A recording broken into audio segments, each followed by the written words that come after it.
One of the things that I was really overwhelmed about, we filmed a little thing yesterday, and I really said this is something that didn't have to happen. This is a tragedy. Of course, we're talking about, for those of you who just tuned in, we're talking about Avante Oquendo and the fact that his remains were identified yesterday.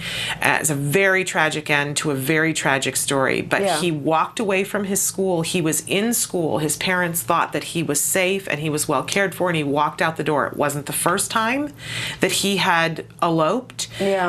So they had prior knowledge that he was capable of doing that. And I said yesterday, this is tragic because it could have been avoided if the right training had been in place and people had implemented that training. And what astounded me was the outpouring of people last night on my personal email and my personal Facebook saying, this reminds me of my child, and you're talking about this as though it didn't have to happen. I need to have more information.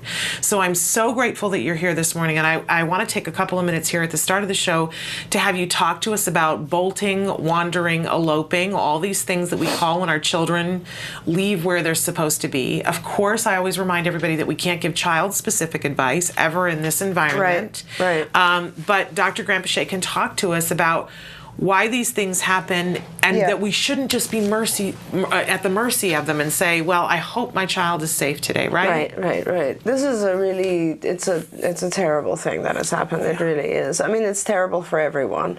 I'm sure that the family, I can't even imagine the devastation that you go through with something like this. But I also think, Shannon, that the people at school who were taking care of him or supposed to be there for him are also probably feeling pretty awful right now. I would imagine. You know, these things happen. Accidents are never meant to happen and can always be avoided with some precaution. Who knows who at that moment wasn't paying attention and what's going on in their own life, or, you can't. But the truth is that it is a scenario that happens way too often. And I think if you mentioned that it was like the fourth time that he walked out. This sort of thing happens so often in schools around the country. It is shocking.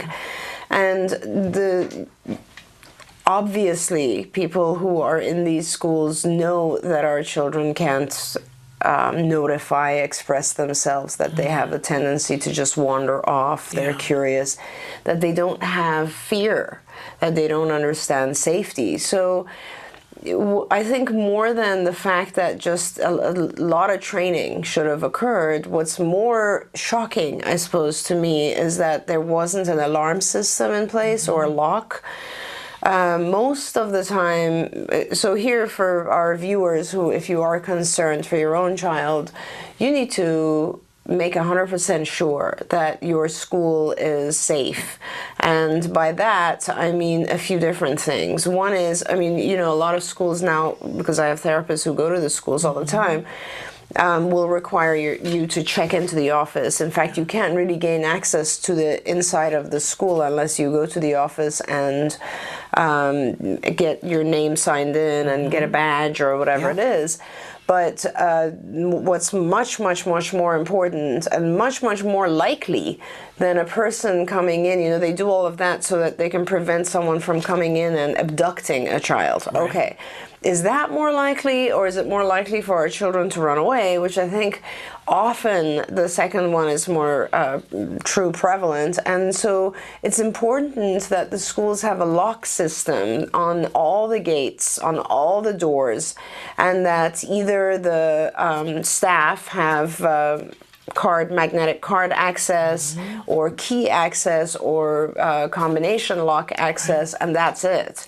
A lot of these, I know that for the purposes of fire safety, there has to be readily accessible exits, which of course can be in place, and if there, in other words, 9 out of 10 doors can be locked if one is left open for fire safety. Now, the fire doors have to have an alarm on them. That is just imperative. Just think about how simple this is. In this particular case, had there been an alarm, everybody would have been informed that a child is walking out and shouldn't be. Had there been an alarm, it's just that simple. Yeah. It's really... So to begin with, I think that is the number one thing that gives parents a sort of ease of mind in terms of safety. Right. And then, of course, there's a lot that can be done with training. I think it's a little bit more, and we can talk a little bit later in the show on how we actually train safety skills. It's a big thing for us. But the issue is more that I think it's a matter of funding and educational budgets, because a lot of the aides and people that who work in these schools and or day centers, living centers, whatever, all the different types of homes and residences, schools, day programs, all of these, they're so... They're not trained. They are paid minimum wage. Yeah. They usually have very difficult lives. They're working very, very long hours in some cases. They have very weird schedules. They have sort of schedules that are similar in some cases to nursing schedules. So they go like 3 days straight, long hours, and then 2 days off. Very strange schedules because they have to be there overnight in some cases. But even school personnel, aides, I mean, they're paid minimum wage. Yeah. And these guys... I can't even count the number of times I've gone to do an observation of a child in a school who's supposed to have an assigned aide, and the aide is outside having a smoke or asleep in their car or whatever, completely not there. And that happens all the time, Shannon. It happens all the time. And I think it's just a quality control issue. And it's so important. We have to be more careful with these types of situations. So at the very minimum, if there's an aide present, then obviously, and if the ratio, I mean, there's so many different things, put a lock, put an alarm, make sure there's an aide there who isn't watching over 25 kids, is only responsible for maybe 5 kids or 10. Right. And then, is trained to keep their eye on this. And I'm very sad to say, but truthfully, when something like this happens, now, of course, people will be alarmed and there will be possibly better training, for some time, and then a year from now we'll forget about it again, and then people will go back to whoever got away with it will get away with it. I mean, this is just how things are. It's very annoying. It's very aggravating. The first time that I realized that I took note of the importance of this type of thing was, gosh, it would have been like 89, 88, and I was at that time doing I was at UCLA, but I was also doing a postdoc or an internship at the Help Group. And they had several homes, and I was doing the behavioral programming for their homes. And these were like, young, like older children and young adolescents or almost teenage. And there was one little boy who would often run away. And, the Help Group is a very good organization. Yeah. They had all sorts of alarms on every door. They had trained the local police. I mean, all the neighbors knew. It was, there's so many things you can do to make sure that there's second-level safety, third-level safety, and so on.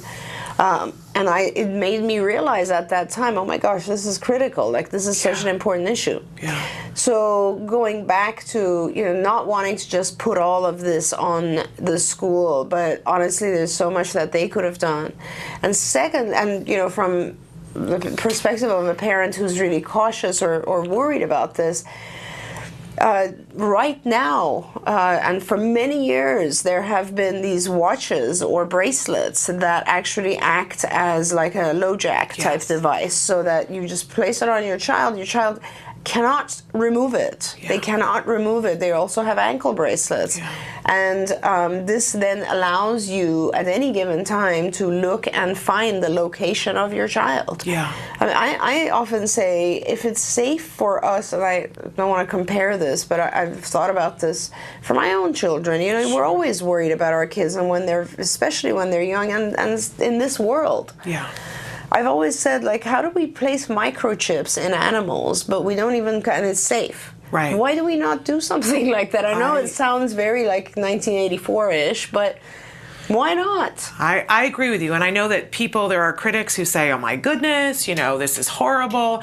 If it were optional, and if this is a real risk with your child, I don't think anybody would disagree with you. I think when your child is eloping, you're desperate to ensure that your child is going to stay alive, right? And that is infinitely more important than all the personal anonymity, chipping. Absolutely. I mean, we chip pets. Yeah. And because we care so much and we don't want them to get lost. And the idea that there's some technology like that could keep a child safe, I think any parent who has a child who elopes would be thrilled to be able to do that. Oh, and the technology definitely exists. It has existed for many years, because the first time I saw these sort of watch things that have a tracking device was before the internet age. I mean, right now, it's so easy to put a tracking device on your phone, on your car, on everything. And for our children, the technology definitely exists, and it's very, very important to actually consider these things, because in most cases, from what I'm told, if you are able to physically locate the individual within the first hour or so, or 2 hours actually, there's a much, much larger chance of recovery and safety than later. Absolutely. I think they call it the golden window of opportunity to find a child. Well, all of this is so helpful in talking about those locks, because parents can go to their schools today and say, what is in place? What are you doing? What are you doing for what us? happens? Right. What are the possibilities? And walk the perimeter. See if the doors are locked. See if the gates are locked. I think this is, great super advice.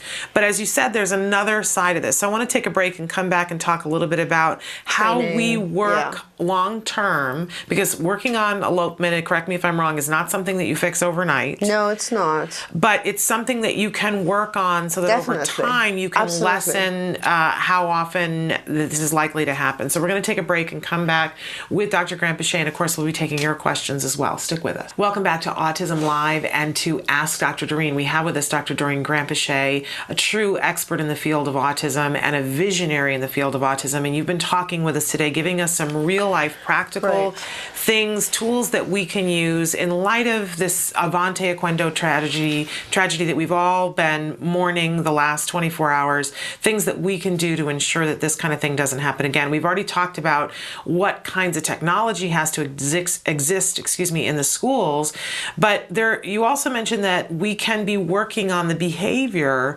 Some people call it bolting, some people call it wandering, some people call it elopement, but when our kids leave a space that they were supposed to be in and go. Right. So the whole concept of elopement has to do with the fact that our kids don't really recognize safety or lack of safety. So they have no, first of all, they don't, when you're born, obviously, typically developing kids, we don't have fear. And fear is a learned thing, and it's either conditioned or it's learned. In other words, you either take it up by classical conditioning, where, for instance, you will hear loud sound and it's associated with an object, and the loud sound will startle you, and then that object that's associated with it causes a reaction in you and becomes conditioned as a fear object, and then you avoid that because of the loud sound being so noxious. So it's kind of a classical conditioning. Or it's by operant conditioning, where it's learned, and you will have a consequence that is punishing. For instance, you put your finger on fire and it burns. Right. And then it is painful, so you won't do that again because you're immediately punished. And so it's very important to understand those two things first, because when I start to talk about how we teach fear, it becomes a touchy subject for people. Right. But you have to realize that in real life, when you are aware of natural stimuli and natural consequences of your actions in the environment, you learn fear. Right. The environment teaches it to you. The environment teaches you fear. I mean, there was a psychologist I often refer to, Watson. We all know of Watson very well in the field of psychology. And his initial experiments showed that you could place a snake in front of an infant, and the infant would just think it's cute and want to play with it. Right. And if you stood behind the infant and made a very loud banging, like clapping sound, then the infant would be startled and then would become afraid of the snake. Okay. So it's a very, very, easy process. Now take that reasoning of teaching fear, because really what you're trying to do when a child elopes is to teach them that two things. First, you want to teach them that anything outside of the periphery that they are in is unsafe. Okay.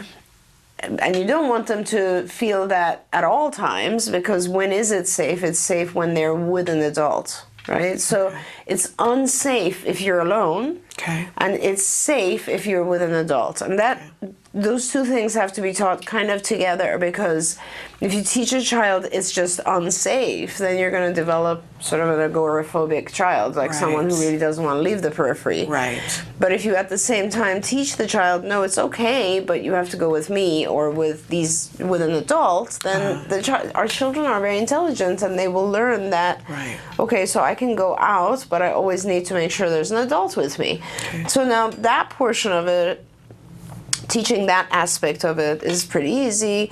We do this with our kids even if they want to go to a playground equipment or part of a playground. We will not allow them to go unless they have another child go with them. Okay. Just as one of the tools to have them interact, just as an example. So let's say we know it's a child who wants to really elope and likes to run out. Okay, very, very simple. You have an adult standing near the gate first, and the child wants to go out, and you have the door locked, and you will model for the child or individual adult to go get the adult, hold them by the hand, and then they can go out. And if you do that a few times, maybe 10 times, the adult or child that you're working with will identify and learn that, oh, I can't go out alone, I can go out with someone else. And so the reinforcement is you get the adult and you get to allow the access to the thing you want. Exactly. Okay. So that portion you teach, and that's a separate step. Okay. The other step is teaching them never to leave alone. Right. And the only way you can do that is to teach them some level of fear when they do elope alone. Now, I had some families in the past where I've had like a child eloping many times, and it's just so scary. Yeah. And the easiest thing I could tell the family was, it's very, very simple. You hide outside. You just hide somewhere around the house, and the minute the child takes off, you jump out.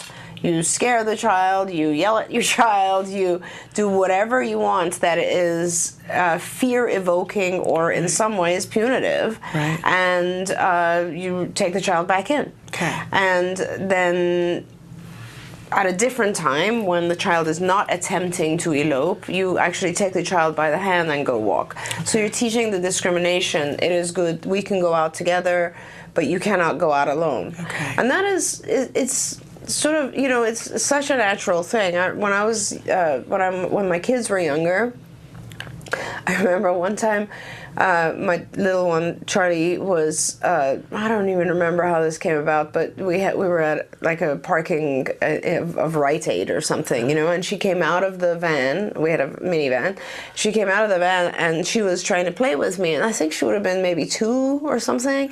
So she was hiding behind the minivan, and I am looking around and I'm about to lose my mind because I can't see her. It's like, where is she? And I'm like, and then the car next to me were parents, obviously, and noticed that I was in panic mode. Right. And then they were like pointing and saying she's hiding behind the van, and I sort of saw her and obviously yelled at her, because I was in such panic mode.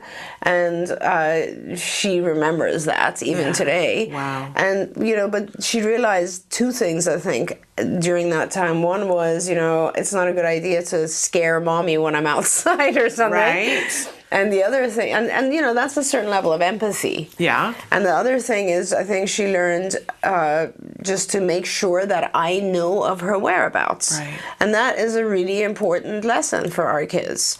So, and I can't tell you, Shannon, the number of kids that I've known over the years, or families that I've known over the years, where their child repeatedly elopes and is brought back by the police, or repeatedly elopes to the backyard where there's an uncovered swimming pool. Yeah. I mean, I've lost 4 kids to swimming pools. I mean, it is horrible, and this is one of the most important things we have to do. As you know, our staff, our ARG team especially, they do a lot of work on safety and teaching our kids how to identify strangers and what to do if a stranger approaches you and so on. We also have trainings now for firefighters and police that we do in order to help them identify these types of situations. But as a parent, it's so critical to teach our kids to have a certain level of fear towards these, these situations that can be very, very dangerous. But we should be clear, because we'll get critics otherwise, that we're not talking about terrorizing the child or electric shock therapy Not at all. or harming the child. Not at all, right. It doesn't take that to create fear. Not at all, absolutely. I mean, our kids do react to, more than anything else, I think they react to being startled. Yes. Every child has a different thing. One of our kids we knew hated water, so Dad would wait outside, and if he was running onto the street or something, Dad would sprinkle him with water, and he hated that. I mean, it really just does have to do with it. Is, however, I mean, let's be very clear about this. There's no positive way of doing this. Fear is fear. Fear is a negative emotion. And from my perspective, curiosity is going to get all of our kids to want at some point to go out. And they are in situations where our kids do not understand safety. They do not understand they can be hit by a car. They can be stolen by an individual. They can be fall in a river, and they don't understand these things that are dangerous. Then there is no other way to prevent them from going and doing these things. Yeah, absolutely. I think about when Jem was little, probably 3, and we were working on elopement because he had done it a couple of times. I was in a store, a big store, and he made a beeline. There was one of those doors in the back of the store that was a fire exit, so it had that alarm on it, and he was somebody who he still doesn't like huge loud noises, and he hit that yellow and black bar because it meant nothing to him, and I was already yelling, but that meant nothing to him either. He hit the bar and all the alarms in the store went off, and he jumped back 5 feet, and that was the end of that. That's for it. him. Fear is very fast conditioning. So and he never did that again. Exactly. He never did it again. And so it could be something as simple as an air horn that prevents the child from wanting to do it. An air horn is actually a spectacular idea. It's a very, very good idea to do something like that. That's right. But I just wanted to point out for people, because I think a lot of times people get this old idea that all of ABA is punitive and the kids are getting hurt. It's not. And in this circumstance where you're going to use a strategy like that, you're going to use it very mindfully and carefully. That's right. And the child doesn't get hurt by it, but we instill a response that they don't like. Right. And I mean, I'll ask you, Shannon, why do you not jump off a cliff? Yeah, well, I'm afraid of heights. First of all. Well, why do you not jump into the Niagara River or falls or something? It's because we know from a physics perspective, from a logical perspective, that you could die. We know we could die because it's dangerous. Our kids don't have that comprehension. So to them, when they see a river that might be going very fast, they don't think, "Ooh, this could be dangerous," like any other typical child might think of a certain age. They think, this could be fun. And so it is very, very important that they are taught to avoid that, at least until the point that they can differentiate what is fun and what's dangerous. Okay. Really important information. I'm so glad you're here today to talk about these things with us. We're going to take a break and we're going to come back and answer some of your questions that you've put in on the live feature, so stick with us. Welcome back to Autism Live and to Ask Dr. Doreen. We have Dr. Doreen Granpeesheh here with us, and she's answering your questions that you guys have written in. We had a question on the live feature that says, I'm an adult with Asperger's syndrome. Many years ago, I was told I hallucinate when under stress. What I want to ask is why this only happens to some on the spectrum and not others, and also why does it happen? That's a really good question. Okay. Hallucinations don't occur with ASD. Okay. So let's start right there. Yeah. If you are actually hallucinating with the technical definition of hallucination, like the real definition of a hallucination, in other words, someone has diagnosed you and said you are hallucinating, then that is not ASD, that is not Asperger's. Hallucinations only accompany a very set number of things, for instance, schizophrenia, as well as various other medications that may cause hallucinations, or drugs, or various other types of biochemical changes that may result in hallucinations, various types of tumors, etc., but not ASD. Okay. So that is your number one answer, first of all. Now, secondly, the other thing that I think you should consider is that we all, when we are, especially when we are under stress, but at all times, we hear voices. That doesn't necessarily mean that they are hallucinations. Okay. We all have an internal voice and an external voice. Like, we will talk to others, and when you think, thinking is very much like hearing a voice inside your head. It is, however, your own, and it is to a large, it's not necessarily always positive. It could be conditioned to be a negative voice, but it is a familiar voice. Let's say there are not numerous voices unless you've been traumatized. In some cases, when you have abusive upbringing, for instance, you will have the voice of an abusive parent in your head and so on. But what's very interesting is that sometimes individuals misunderstand the typical voice in their heads as being a hallucination. And that is very, very different. Okay. So, I think that it would be probably a good idea for this viewer to actually see an expert, which would be, I would suggest, a psychiatrist or psychologist who has some experience in schizophrenia and autism. But also, if you are on medications, you may want to see a psychiatrist. And this is something that a professional should help you sort out. Okay.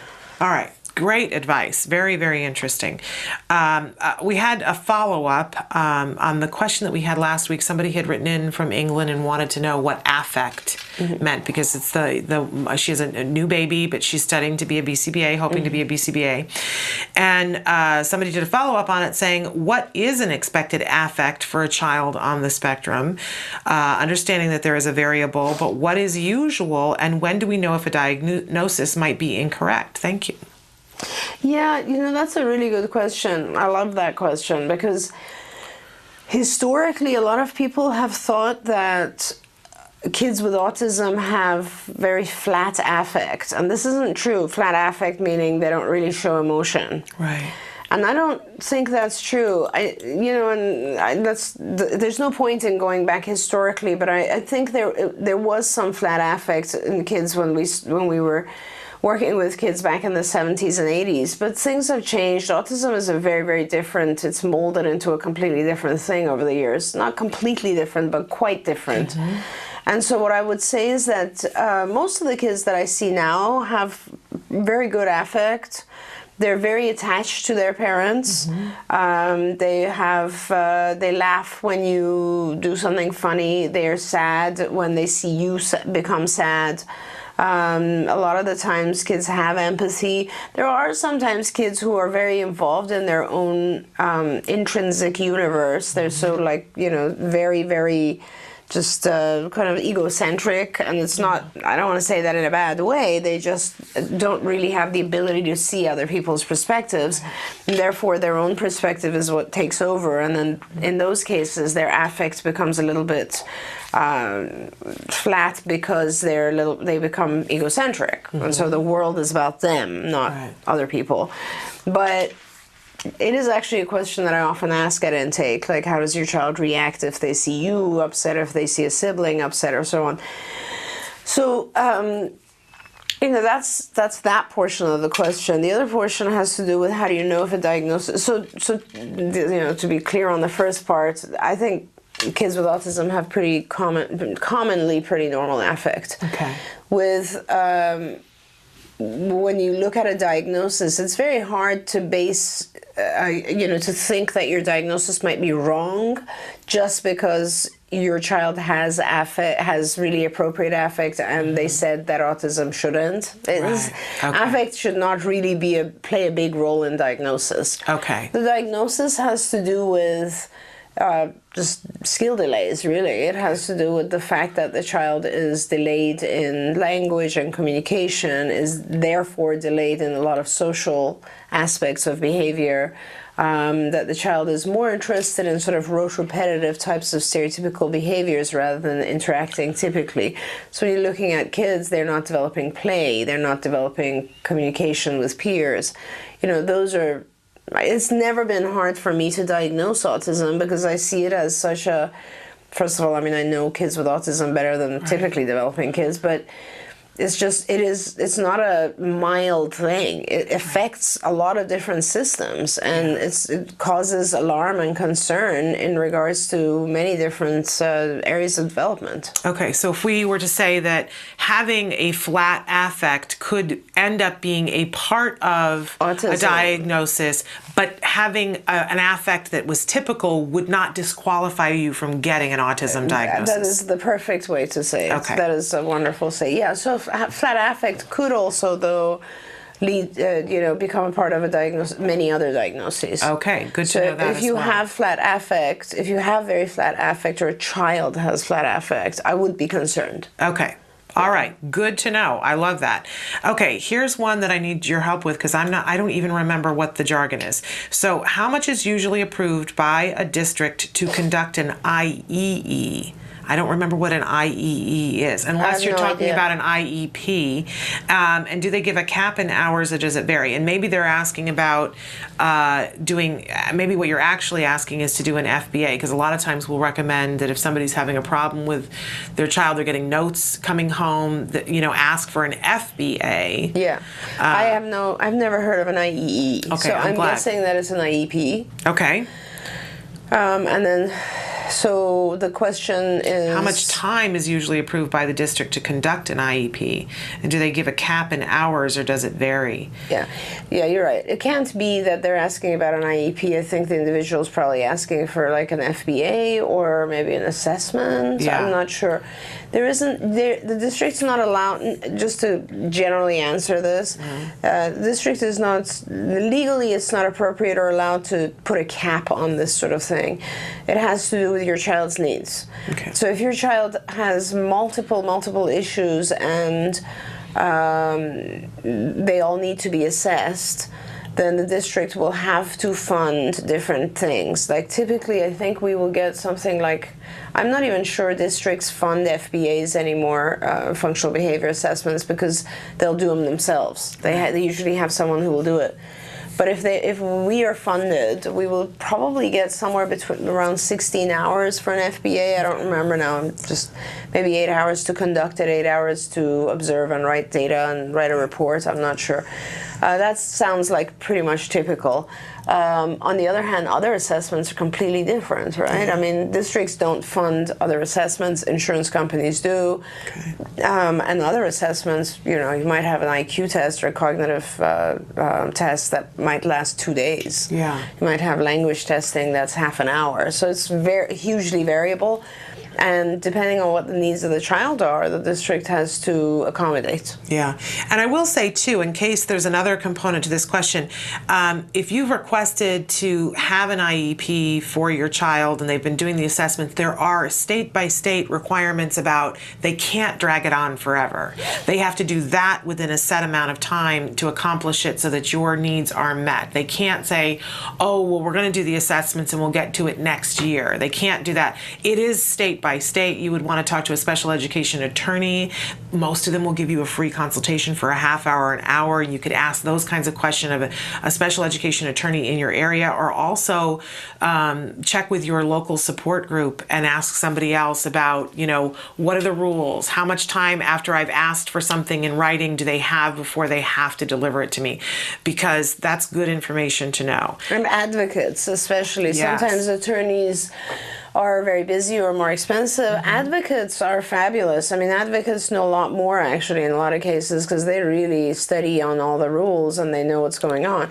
And I really, really do recommend that you, if you have any questions, your choices are to read all the material, which is a lot of material, or to find a really knowledgeable advocate. Yeah. A lot of times parents who have been successful with their own children provide advocacy services, and they're very, very helpful. Ariva Martin from the Special Needs Network actually has a program where she takes parents and helps them to become advocates, but the deal is that then they need to turn around and help other parents. It's really a remarkable program, and that's the Special Needs Network. Love that. But in any case, moving on, I love this question, and I'm sure that, they're not loving their experience of it, but the person writes, "Help, my 3-year-old daughter throws everything on the floor. What should I do? She thinks it's fun." Yeah. Right? It is fun. Well, of course it is. Especially if mom has to bend over and pick it up and gets exasperated. Woohoo! That's really exciting. Yes, it's tough. That is very, very tough. Yeah, and stopping it is a little bit tough as well because it's one of those things that here we go again, it's a behavior, you want to reduce the behavior, and so we're going to try and look at antecedents we can modify and consequences we can modify. And in terms of consequences, when she throws an object, there are basically 2 consequences that you should consider. One is kind of just being punitive about it, not making sure that your child kind of understands that that's not okay. A lot of times we don't do that. It's funny, we get so tired that we forget to just tell our kids, no, that's not okay. But that's very important because your child might start to understand that. Right. And the second thing is the typical procedure for throwing is overcorrection, which basically requires the child to be like, let's say she throws something, and you will then go in the location where she threw, and you will dump out like 5 more things. So let's say 5 blocks. Okay. Then now you will physically prompt the child to pick up the object and bring it back, but then also pick up 5 other objects one by one and bring them back. So it is still a punitive procedure because it involves forcing the child to do additional work. Right. In other words, instead of you picking it up all the time, you will need to have your child start picking it up, but you're going to have your child pick up more than just the one. So you're going to suck the fun out of it, basically, is what you're going to do. And it involves what's called positive practice, which is just an interesting way of saying, it's a repeated practice of bringing the object back. So that instead of throwing it, they will bring it back. Nevertheless, overcorrection does work. Okay. The other side of it is an antecedent control procedure, which is blocking. Yeah. And that means that you would need to be present and make sure that you do not, you're there to prevent the child from throwing to begin with. Now that's hard because obviously the child will have access to a lot of different things. But I would say, if you do both sides, so like you try to be there as much as possible and prevent it, and on the other end, when it occurs, do an overcorrection procedure, you will stop the throwing. Overcorrection is important that you know how to do it correctly. So you should either get a professional who can advise you and help you, or you can also, I believe we would have a module on how to do overcorrection on IBT. And so you can go on IBT, view that module, or just that one module and learn it. And that will help you a lot. And that's iBehavioral Training. Because I would .com, I would imagine that there are things about it like keeping your face neutral. Yeah, it's very important that you don't engage in a lot of attention-giving behavior and so on. And again, it depends on why the child is. Obviously, you want to do an functional analysis and figure out why the child is throwing. But I have seen this behavior quite often, and to be honest with you, most of the time, the child actually finds joy in many aspects of this. One is the throwing itself, which you're going to try to prevent, and good, I'm going to come back to this in a sec. But the other side of it is sometimes the child enjoys your reaction to it, which is often picking it up, bringing it back, and that's sort of humorous. Now, the other thing is, on the side, outside of this, you would maybe want to replace the urge to throw. Sometimes this exacerbates things for our kids, and sometimes it really does help as a replacement behavior. So, get your child one of those cute little basketball, inside sponge basketball things, and have the child aim and throw and play that, so that you're containing the behavior of throwing in that appropriate setting, and in the normal setting, you're sort of preventing it. So you're redirecting it, making it something functional. Right, I like right, that. I like that a lot. Okay, last question here. My son is 5 and has major sensory issue with his mouth and still chews/sucks a pacifier, which is causing speech problems. How do I remove the pacifier without causing other problems for him? Removes the pacifier, but he'll get over it. He will get over it? Okay. I mean, you can fade things off, or you can expose him to a sudden. So one of the things, you can either remove the pacifier, and then yes, he will get upset, but then he will overcome it. Or you can certainly replace the pacifier, but at this point I don't know that you want to, because you don't really want something in his mouth all the time. You could potentially replace it with gum, which he would then chew but then get rid of.